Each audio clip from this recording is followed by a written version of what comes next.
Hello and welcome to the Helping Hand podcast. My name's Pauline Shannon. I'm a mother of three and a reflex integration therapist. Each week I will be meeting someone who helps children and families. I will be asking them what they do and how they do it. We will learn how different therapies can help, how to choose which is right for you, and how to find them when you need them. Hello, today I'm speaking to Michelle Coombs from Yasu Therapies. Michelle is a Reiki Indian head massage therapist and a trainee aromatherapist. Michelle has worked in healthcare for the last 7 years, helping people to promote well-being through care, compassion and commitment. Michelle has worked with children of all abilities, teaching them how to learn to dive as a PADI dive instructor. She set up Yasu Therapies as a way to support individuals and families on an emotional, mental and physical level. Today, Michelle has agreed to come along and talk to us about aromatherapy. Hi Michelle, could you start by telling us what aromatherapy is? Yeah, so aromatherapy is using essential oils to help on a physical, emotional and a mental level. So they're used either through inhalation through the nostrils or absorption through the skin. Can you tell us how you became interested in aromatherapy and what made you train as an aromatherapist? Yeah, so it all started with my son, Jasper. So he's 3.5 now, but from quite a young age, from about 3 months old, he was quite poorly. So he was in and out of hospital every 6 to 8 weeks with respiratory problems, quite serious ones. So we were quite often in the high dependency unit and also intensive care. So about 1.5 years into our journey with him, we started looking at complementary therapies. And this is where we started using essential oils. But at that time, we found that we were buying essential oils, but there wasn't actually that much information on the contraindications of the oils, which is very important to know because there are many, especially with children as well.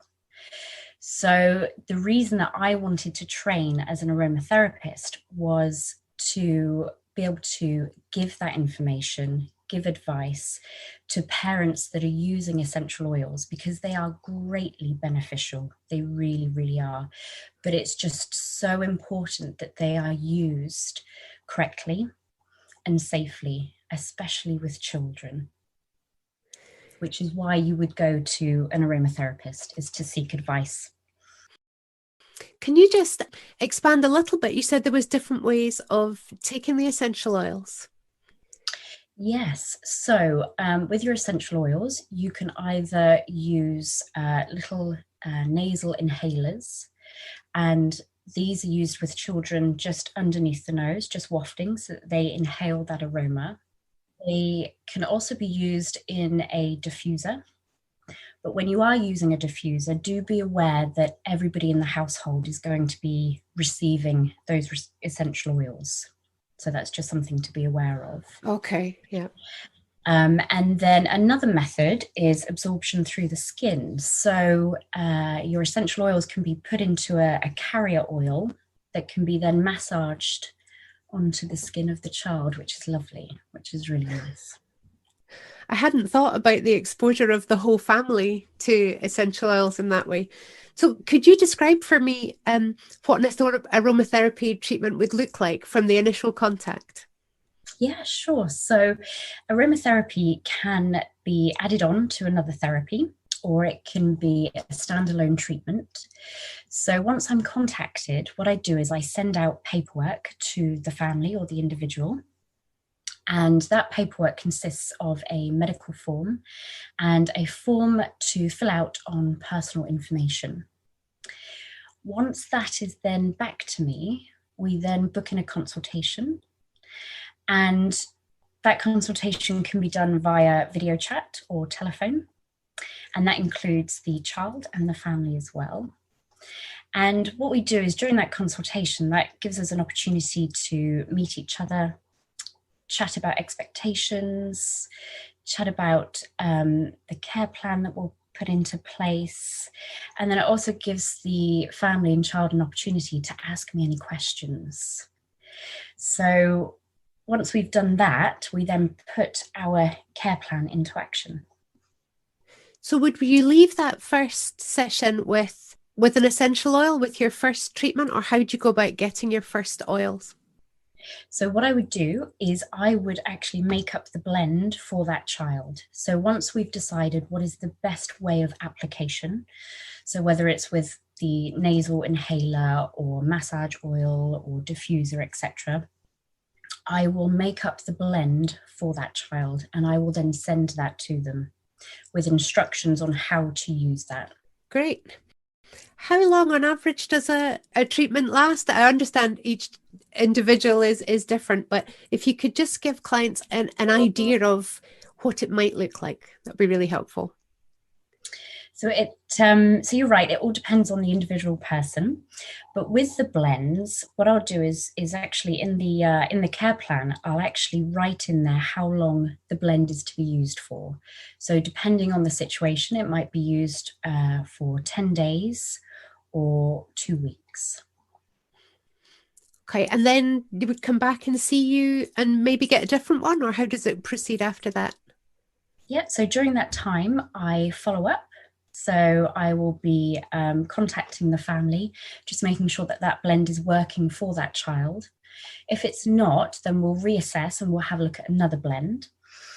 If we come to the end of the time when that child has finished that blend and it has worked and we've seen amazing results and it's all good, then I will be in the background just in case, the family need any more assistance.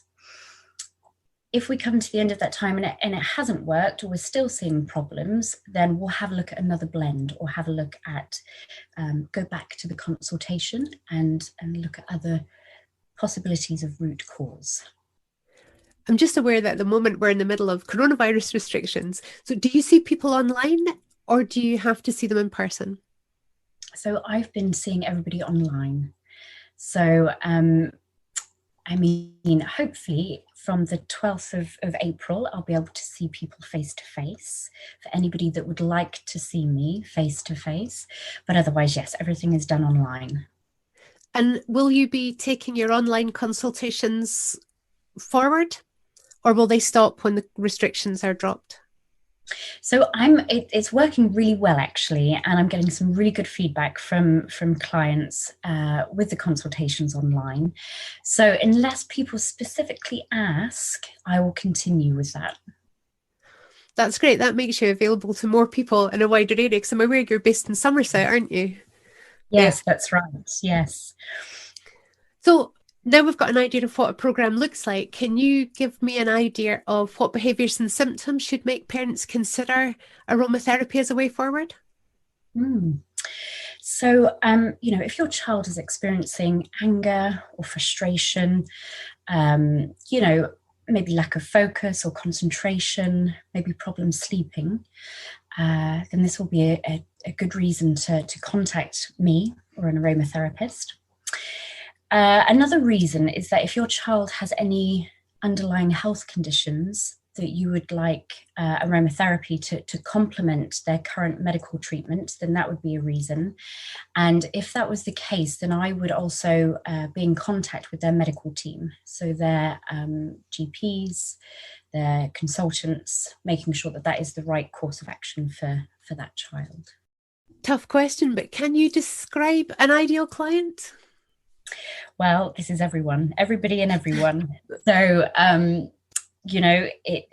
it may be a child, it may be a parent, you may be a grandparent, you may be an adult just dealing with everyday stresses. Quite often, I do treat everybody as a family. Are there any things, any contraindications, as in, is there anything that would make me think my child wouldn't be suitable for aromatherapy? There are many contraindications with essential oils, which is why it's very, very important that you seek advice from an aromatherapist before using them. So there wouldn't be any reasons why you couldn't use them, but you have to make sure that you're using the correct oils for your child. It's very important. There's actually a question that's recently come up with children living with autism and ADHD. And a lot of parents that I've spoken to use lavender as an oil.